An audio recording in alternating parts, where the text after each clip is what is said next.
Hello, welcome back to my YouTube channel. સ્વાગત છે તમને મારી નવા વ્લોગમાં. કેમ છો મિત્રો? આઈ હોપ કે તમે બધા સારા દેશો. તો ભાઈ 4:55 થઈ છે. ખાતર ફોડવા જવું છે. ફટાફટ ભાઈ ટ્રેક્ટર કાઢીએ. ભાઈ જીસીબીનો અત્યારે મેળ આવ્યો છે એટલે જીસીબી આવી ગઈ છે. તો ખાતર ફોડવા જવું છે એવું છે. તો ફોન આવી ગયો છે તો ફટાફટ નીકળશું. ડેલા પહેલાં ખોલજો. જે જોડવાનું બાકી છે. આમ જે વાવણીઓ જોડેલો છે આ છોડ્યું, પછી ત્યાં બોગું જોડાય. હજી બોગાને પતો ને ક્યાં મૂક્યું છે, કારણ કે ભાઈ સાધનો આડાવાળા બધા પીડ્યા હોય છે. એકે ઠેકાણે ને સૈયે બધા તડકે પીડ્યા છે. તો પહેલાં તો એકલા જોડવું પડશે, કારણ કે બધા એ હોતા છે. પેલા હું જોડી લઉં. જો મંદિરે 5 વાગે આપણે મોરલો બોલે છે દરરોજ, તમને સંભળાતું હોય તો. અને આ હું હજી કારનો ખોલું છું, હજી છૂટતું ને એકલા આમ જો વળી ગયું છે. કારનો બળ કરું છું, ખુલવાનું નામ ના લેતું. એકલાને ખોલવું કેમ? એકલા વાવણી અને છૂટતો વિચાર કરો. અને આ જો હું ખોલીશ ને તો ડાયરેક્ટ મારી ઉપર જ પડશે. આ પગા સમજો 4 પગા ઉપર જ છે, આગળ ને 11 પગા જ ને ખોયલા ભેગો મારી ઉપર પડશે. તો તારે તો કોણ આવે? તો વિચાર કરો મિત્રો, એક વ્યક્તિ ખાલી કાંઈ ન કરીએ તો સપોર્ટ તો કોકનો જોવે ને જોવે જ તે.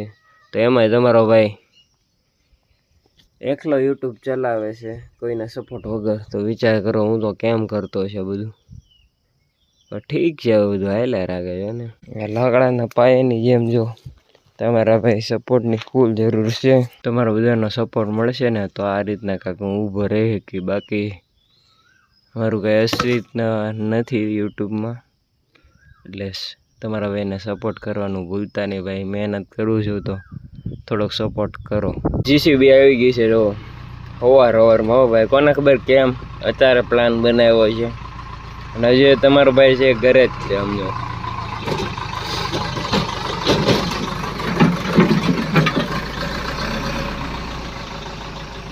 હવે ધીરે ધીરે બધા ટ્રેક્ટર ભેગા થાય પછી ખોળવાનું શરૂ થાય, ખાતર કાઢવાનું શરૂ થાય. અમારે જો ગામડામાં કાંઈક આ રીતના ખાતર હોય છે ને. બાકી લેવલ એ રીતના આપણે કરી છે. એમ જો ખાડ ચોરસ છે આ રીતના, અને ફીટો ફીટ ભરાઈ ગઈ છે એટલે કાઢવાની શરૂઆત કરી છે. આમ જો મસ્ત મજાની આ રીતના છે ને. હવે શરૂઆત કરી છે. હજી જો આ પેડે પાવડી મારી છે ને આપણું ટ્રેક્ટર લાગી ગયું છે. હજી બધા ટ્રેક્ટર આવવાના બાકી છે જો. અને આવી નાની નાની ખાડું ભાઈ કેટલી છે આપણે. આ જો બહુ ઊંડી નહીં હોય અને નાની એમથી છે, પણ આમ પગથાઈ એટલી બધી છે ને. અહીંથી શરૂ કરવી ઠેઠ અહીંયા સુધી, અને લંબાઈની વાત કરું અહીંથી તો અહીંયા સુધી એટલી લાંબી છે. અને ઊંડી એટલી બધી કાંઈ ખાસ હશે નહીં. જો અહીંયા છે ખાડ, એક અહીંયા છે, પછી એક 2-3 અહીંયા સામે છે. એવી કેટલી બધી છે. અને આ છે આપણું ઓર્ગેનિક ભાઈ. ખાલી તમે કહો ને ભેંસોનું છાણ જ છે પેસ્ટર, બીજું કાંઈ છે જ નહીં.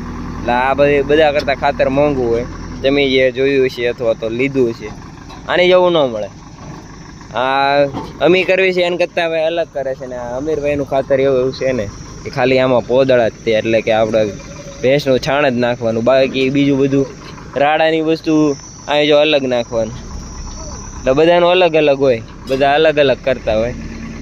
એટલે પેસ્ટલામાં ખાલી છાણ જ નાખેલું છે, અને રાડાની બધો વધારાનો કચરો નીકળેલો છે અહીંયા નાખેલો છે.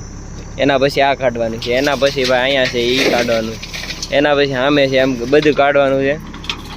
ભરવાનું ભાઈ પહેલી પાવડી નાખી દીધી છે, શરૂઆત કરી દીધી છે ધીરે ધીરે. તો ભાઈ બધા જાગશે ક્યાં એમાં બધું ખાલી કરી નાખશું આપણે. એવું છે, એક કામ લઈ લેવું. પાવણીઓ છોડવામાં તો બહુ સવારમાં વાર લાગી જાય, પણ સાથે સાથે ભાઈ આ લગાડ્યું છે. આ ભાઈ નહોતું લાગેલું એ ભાઈ કટર આપણે મારી એટલે એ કાઢી નાખતા. અને સવારમાં તમારે ભાઈ ફિટ કર્યું છે ને. આની જો 2 લાંબી ઓલી છે પીનું, તો અહીંયા અડી જતી હતી એટલે બહુ વાર લાગી છે. અને ફિટ કરતા ખાલી એટલું અમથું છે. પણ પહેલા જ વારામાં એવું થયું છે, ખૂતી ગયું છે ખાતરમાં. કારણ કે આખું બોગું જ તે ખાતરની અંદર છે. જો આપણે ભૂલ કરી, આપણને એમ કે નીકળી જાય. હા સમજો. અને આ ટાયર પાછળના છે એ ભાઈ ખાતરની અંદર છે. એના હિસાબે ભાઈ ટ્રેક્ટરને બળ કરાવવું હોય તો નથી થતું. આમ જો હવે કાંક ને કાંક ભૂલ થઈ જાય એટલે ભાઈ તકલીફ તો અમારે જ પડે ને, ખર્ચો લાગે અને નુકસાની આવે એ વસ્તુ અલગ.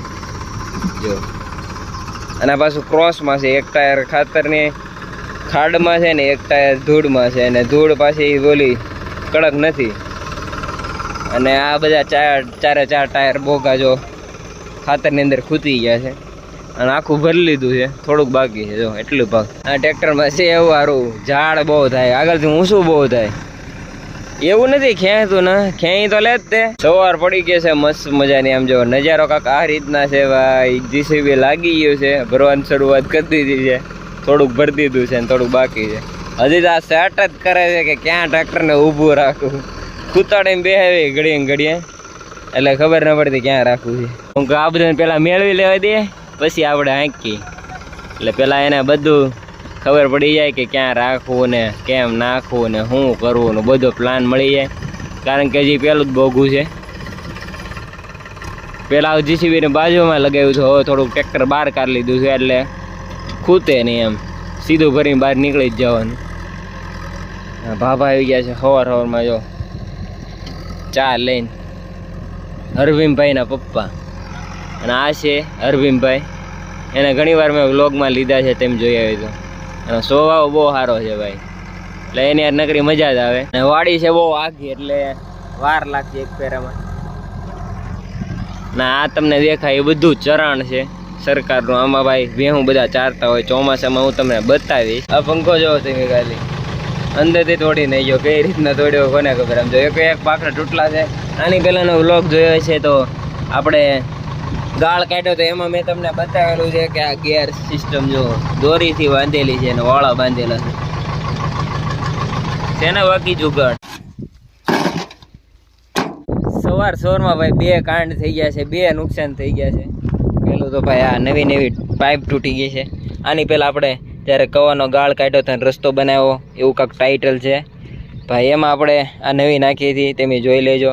એના પહેલાં પણ એ ટાઈમે જ તે તૂટી ગઈ હતી તો આપણે લેવા તો ગયા હતા, પણ તારે ટૂંકી પડી હતી, અત્યારે મોટી લાવ્યા છે. જો એના પછી આપણે આ પાઇપ લાવ્યા હતા તો એ ફિક્સ આવી હતી, અને પાછી તે બીજી વાર આપણે ખાતર ભરવાનું શરૂ કર્યું છે તો ફરી વખત તૂટી ગઈ છે. જો ખાલી અહીંથી કાંઈક તૂટી છે. આમાં આપણો વાંક નથી, પણ શું વાંક છે કાંઈ ખબર ને. પ્રેશરના હિસાબે તૂટી છે કે મળાઈને તૂટી કાંઈ ખબર ન.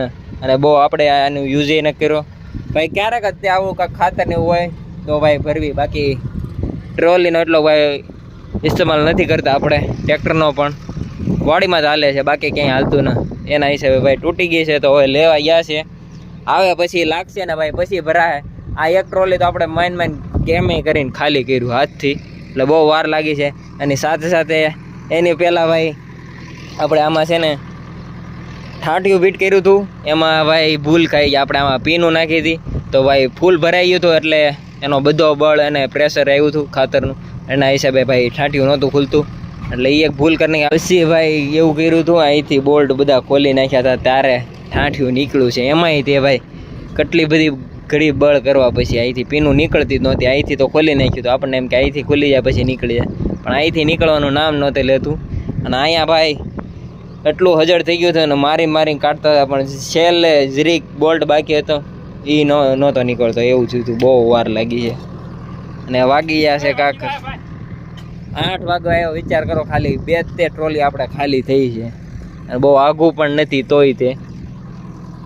એટલે 5 વાગ્યે શરૂ કર્યું હતું ને 8 વાગ્યા સુધીમાં ખાલી 2 ટ્રોલી ખાલી થઈ છે. એમાંથી એક તો આપણે હાઇડ્રોલિકથી કર્યું ને એક તો ભાઈ અડધી હાથથી કરી. વિચાર કરો એટલામાં ભાઈ 8 વાગી ગયા. અને આપણે બીજું ટ્રેક્ટર મગાવી લીધું છે. જો સોનાલિકા હવે ભરવાનું શરૂ કર્યું છે. ચેક કરો તમે ખાલી અમે ભરવી કેટલું.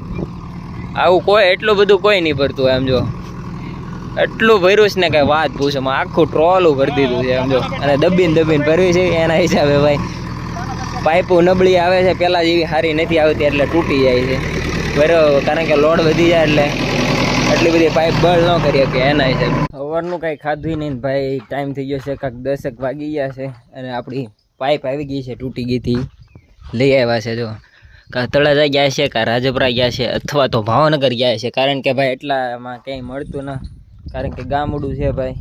કાં કદાચ અલંગ ગયા છે.